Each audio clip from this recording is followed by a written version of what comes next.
Hey guys, welcome back to this channel learn at ease Divyanka Sinha. और आज हम करने जा रहे हैं क्लास 9th का एनसीईआरटी बुक का 3rd चैप्टर, जो कि है इंग्लिश में बी हाइव का द लिटिल गर्ल। तो आज हम देखेंगे द लिटिल गर्ल की स्टोरी। तो वीडियो स्टार्ट करने से पहले अगर आपने अभी तक मेरे चैनल को सब्सक्राइब नहीं किया है तो जल्दी से कर दीजिए सब्सक्राइब और बेल आइकन को कर दीजिए प्रेस, ताकि आपको मेरे सारे न्यू नोटिफिकेशंस जल्द से जल्द मिले। इस वीडियो को लाइक कीजिएगा और ज़्यादा से ज़्यादा लोगों के बीच शेयर कीजिएगा। अरे मैं क्या देख रही हूँ, अभी तक आपने लाइक नहीं किया, जल्दी से लाइक करो, मैं सब देख रही हूँ। तो चलिए स्टार्ट करते हैं। तो हम पहले देखेंगे बिफोर यू रीड। तो पढ़ने से पहले हम क्या देखें इसमें। Do you feel you now know your parents better now then when you were much younger? Perhaps you now understand the reason for some of their actions that used to upset you earlier. तो क्या आपको लगता है कि आप अपने parents को अब ज़्यादा जानते हो पहले से, और आपको कुछ उनके एक्शंस पता है कि जैसे कि पहले आपको वो मना कर देते थे कि नहीं मैं ये नहीं लेके दे सकता हूँ, नहीं ये नहीं दूंगा, मैं ये नहीं खरीदेंगे, कुछ और ले लो, ये ले लो, तो आप लोग अपसेट हो जाते थे। तो अब आपको पता तो चल ही गया होगा कि ऐसा क्यों होता है, रीजंस तो सबके पता चल गए होंगे। तो चलिए देखते हैं इस स्टोरी में भी। This story is about a little girl those feelings for her father change from fear to understanding will probably find an ego in every home. तो ये एक फादर और एक उसकी डॉटर की स्टोरी है, जिसमें उसकी जो डॉटर है उसको पहले अपने फादर से खूब डर लगता था, और बाद में वो कैसे इतना उसको अंडरस्टैंड करने लग गई, कैसे उनको समझने लग गई, उनके सारे एक्शंस को उसके बारे में उसको बताया गया है। और यही हर घर की कहानी होती है। So to the little girl he was a figure to be feared and avoided. तो उस लड़की के लिए तो ये एक ऐसा इंसान था जिससे कि वो बहुत डरती थी। Every morning before going to work he came into her room and gave her a casual kiss. तो हमेशा रूम ऑफिस में जाने से पहले वो उसके रूम में इंटर करते थे और उसे एक कैजुअल किस देते थे, मतलब डेली देते थे, इसलिए कैजुअल लिखा गया। तो यहाँ पे आपको उनके प्यार के बारे में पता चल रहा है। To which she responded with goodbye father. तो इस पे वो क्या रिस्पॉन्ड करती थी, ठीक है bye bye. And oh there was a glad sense of relief when she heard the noise of carriage growing fainter and fainter down the long road. और जैसे जैसे गाड़ी आगे जाती रहती थी, आवाज़ धीरे होती जाती थी, उसके लिए बड़ी राहत की बात होती थी, कितना आराम उसे फील होता था। तो ऐसा क्यों? In the evening when he came home, she stood near the staircase and heard his loud voice in the hall. Bring my tea into the drawing room. Hasn't the paper come yet? Mother, go and see if my paper's out there and bring me my slippers. So ऐसे ही जैसे वो शाम को घर वापस आते थे तो केजिया जो है स्टेयर केस पे, मतलब सीढ़ियों के पास जाके खड़ी होके उनकी आवाज़ें सुनती थी और उन्हें देखती थी। तो वो भाई क्या सुनती थी, अब उसकी लाउड वॉइस में ये सुनती थी कि मेरी चाय कहाँ है, उसे ड्राइंग रूम में ले आओ, क्या अभी तक पेपर नहीं आया। तो अब वो अपनी मम्मी को कहते हैं, मतलब उसकी दादी भी रहती है केजिया की, वो कहते हैं कि जाओ देखो मम्मा कि मेरे पेपर आया भी है कि नहीं आया है, और मेरे स्लीपर्स को भी ले आओ। तो अब जब हम लिटिल गर्ल की बात कर रहे हैं, उसका नाम हमें पता चल गया है। अब नाम है सेकेंड पैराग्राफ की स्टार्टिंग में ही केजिया। तो क्या नाम है उस लिटिल गर्ल का जिसको हम लिटिल गर्ल छोटी बच्ची बोल रहे थे? Kezia. Kezia mother would call to her, if you are a good girl you can come down and take a father's boot. तो अब केजिया की जो मम्मी है वो उसे बुलाती है और कहती है अगर तुम अच्छी बच्ची हो तो नीचे आओ और पापा के बूट्स ले जाओ और उसे रख दो। तो ऐसे ही आपको भी आपके पेरेंट्स कहते होंगे अगर तुम अच्छे बच्चे हो तो खाना खा लो, गेम मत खेलो, अच्छे बच्चे हो तो पढ़ाई कर लो, अच्छे बच्चे हो तो। ऐसे ही वो सारे पेरेंट्स का तरीका होता है। Slowly the girl would slip down the stairs, more slowly still across the hall and push open the drawing room door. तो धीरे धीरे वो स्टेयर्स से उतरती है, सीढ़ियों से, और उससे भी ज़्यादा धीरे वो तब चलती है जब वो उतर के हॉल में जा रही होती है, और बहुत धीरे से वो पुश करती है ड्राइंग रूम का door. By that time he had his spectacles on and looked at over them in a way that was terrifying to the little girl. तो उस वक्त उसके पापा ने चश्मा लगा रखा था, और वो जब उसे देखते हैं, मतलब ऐसे ही वो तो प्यार से ही देख रहे, लेकिन उसके लिए तो वो बहुत डरावना था। Well, Kezia, hurry up and pull off these boots and take them outside. Have you been a good girl today? तो अब उसका जो फादर है वो उससे बोलता है, ठीक है केजिया, जल्दी से इन जूतों को निकाल दो और इन्हें रख दो। क्या आज तुम एक अच्छी बच्ची बनी थी घर में? तो अब देखो केजिया तो उनसे बहुत डरती है, तो वो कैसे जवाब देती है, आई डोंट नो फादर। तो वो ऐसे बोलती है, रुक रुक के अटक अटक के बोलती है, आई डोंट नो, मुझे नहीं पता। You don't know. If you shudder like that, mother will have to take you to the doctor.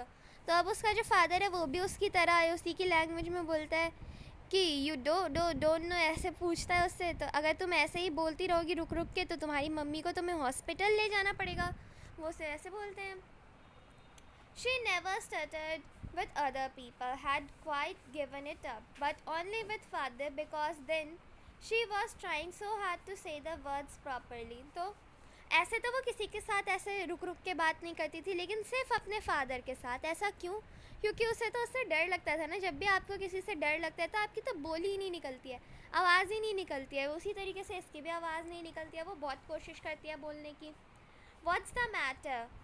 What are you looking so rigid about? तो क्या मैटर है, तुम इतनी नाखुश क्यों लग रही हो? उसके फादर उससे पूछते हैं। Mother, I wish you taught this child not to appear on the brink of suicide. तो अब वो कहता है कि तुमने अपनी बेटी को ये तो सिखाया ना कि कभी वो कमिट ना कर दे सुसाइड करने के लिए, क्योंकि वो ऐसा बिहेव ही कर रही है। Here, Kezia, carry up my teacup back to the table carefully. तो अब वो कहते हैं केजिया को कि ठीक है केजिया, जाओ मेरा टीकप है उसको अच्छे से रख दो वापस। He was so big, his hand and his neck, especially his mouth, when he yawned. तो वो इतने बड़े थे उसके लिए, वो तो छोटी बच्ची है ना, उनके हाथ भी इतने बड़े थे, नेक भी इतना बड़ा था। ज़्यादातर उसको सबसे बड़ा क्या लगता था, उनका मुंह, जब वो यौन करते थे, मतलब उबासी लेते थे। Thinking about him alone was like thinking about a giant. तो उनके बारे में इसे सोचना ऐसा है कि जैसे कि वो एक जाइंट के बारे में सोच रही है। तो यहाँ पे आपको बच्ची की फीलिंग दिखाई दे रही है पापा के लिए कि वो कितना डरती है उनसे। On Sunday afternoon, grandmother sent her down to the drawing room to have a nice talk with father and mother. तो संडे के दिन तो ग्रैंड मदर जो है वो अपने उस बच्ची को केजिया को भेजती है नीचे ड्राइंग रूम में और कहती है कि तुम अपने पेरेंट्स के साथ अच्छे से बात करो। ऐसा ज़रूरी होता है क्योंकि आप भी देखते हो जिस घर में लोग साथ में बैठ के खाते हैं उनका साथ हमेशा बना रहता है। ऐसी कहावतें आपने सुनी है ना, उस टाइप से ही ये होता है कि अगर आप अपनी प्रॉब्लम शेयर करोगे तो आपको ज़्यादा अच्छा लगेगा, एक्सपीरियंस मिलेगा। तो इसीलिए वो भेजती है। But the little girl always found mother reading and father stretched out on the sofa, his handkerchief on his face, his feet on the best cushion, sleeping soundly and snoring. तो जब भी वो नीचे जाती है तो हमेशा वो क्या देखती है, उसकी मम्मी जो है वो रीडिंग कर रही होती है और उसके फादर सो रहे होते हैं सोफ़ा पे स्ट्रेच करके, और सबसे अच्छे कुशन पे अपना पैर रख के बैठे रहते हैं, वो सोते रहते हैं और उनकी आवाज़ें आ रही होती हैं खराटे लेने की, और जो उनका हैंडकरचिफ है वो अपने मुंह पे रख के सोते हैं। She sat on the stool, gravely watched him until he woke and stretched and asked the time when they looked at her. Then looked at her. तो हमेशा ही वो उधर स्टूल पे बैठती थी और एकदम घूरती रहती थी अपने फादर को जब तक वो उठ के उससे बोले ना कि टाइम क्या हुआ है। तो अब उसके फादर कहते हैं don't stare so Kezia, you look like a little brown owl. तो उसके पापा कहते हैं कि तुम ऐसे मत मुझे घूरा करो, तुम मुझे ना ब्राउन आउल जैसी दिखती हो। मतलब वो उसे कह रहे हैं कि घूरना अच्छी बात नहीं होती है। One day when she was kept indoor with a cold, her grandmother told her that father's birthday was next week. तो एक दिन जब वो घर के अंदर ठंड थी तो वो बैठी हुई थी अपनी ग्रैंड मदर के साथ, तो वो उसे कहती है ना कि तुम्हारे पापा का बर्थडे नेक्स्ट वीक है, and suggested she should make him a pin cushion for a gift out of the beautiful piece of yellow silk. और वो उन्हें सजेस्ट करती है गिफ्ट की, तुम ना पिन कुशन का एक गिफ्ट बनाओ अपने फादर के लिए, वो भी एक येलो सिल्क का वो उन्हें देती है। Laboriously with a double cotton the little girl stitched 3 sides. तो अब वो लैबोरेटरी उसको स्टिच करती है 3 तरफ से, मतलब बहुत सारे एफर्ट्स और डिफ़िकल्टीज़ के साथ। But what to fill in it, तो अब उसमें क्या फिल करें, वो सोचती है कि अब मैं उसमें क्या फिल करूं। That was the question. अब यही उसका क्वेश्चन था. The grandmother was out in the garden and she wandered into mother's bedroom to look for scraps. तो उसकी ग्रैंड मदर तो बाहर वॉकिंग कर रही थी गार्डन में, तो वो अपनी मम्मी के बेडरूम में चली गई स्क्रैप्स को ढूंढने के लिए. मतलब कपड़े के या फिर पेपर्स के छोटे छोटे पीसेस जो कि ज़रूरत नहीं होती जिनकी. On the bed table, she discovered a great many sheets of fine paper, gathered them up, tore them into tiny pieces and stuffed her case, then sewed up the fourth side. तो उसको side में ही बहुत सारे papers का bundle दिखा जो कि अच्छे से पिन हुए थे, बहुत सुंदर से दिख रहे थे. तो उसको लगा कि ये किसी काम का नहीं है. उसने उसको फाड़ा और उसके अंदर फिल कर दिया. That night there was a hue and cry in the house. तो उस दिन तो बहुत ही hue और cry था हाउस में. Father's great speech for the port authority had been lost. तो फादर्स की जो great speech थी ना पोर्ट अथॉरिटी के लिए, वो तो गुम हो गई. Rooms were searched, servants questioned. Finally, mother came into Kezia's room. तो सारे रूम्स पे सर्च किया गया, सर्वेंट से पूछा गया. अब फाइनली जो उसकी मम्मी है वो आई है केजिया के रूम में. तो जो केजिया ने पेपर फाड़े थे कहीं वही तो नहीं है उनकी ग्रेट स्पीच. तो देखते हैं. Kezia, I suppose you didn't see some papers on a table in our room. तो अब वो पूछते कि मुझे पूरा विश्वास है, मतलब मैं सोच तो रही हूँ कि तुमने वो पेपर्स नहीं देखे होंगे. कुछ पेपर्स रखे थे मेरे रूम में टेबल पे. तो अब केजिया देखो क्या कहती है. Oh yes, she said, I tore them up for my surprise. तो मैंने उसे फाड़ दिया मेरे सरप्राइज के लिए, मैंने देखा था. What, screamed mother. तो उसकी मम्मी ऐसे एकदम चिल्लाई. What, come straight down to the dinner room this instant. तो अब जल्दी से तुम नीचे आओ इसी समय डिनर रूम में. And when she drag down to where father was pacing to and fro, hands behind his back. तो अब उसको ड्रैग करके लाया गया, मतलब खींच के. आप भी जब ज़िद्दी हो जाते हो तो आपको भी खींच के ले जाना पड़ता है ना, आप खुद से तो चल के जाते नहीं हो. तो जब उसको खींच के नीचे लाया गया तो उधर उसने देखा कि उसके जो फादर है वो आगे पीछे घूम रहे हैं अपना हाथ पीछे करके.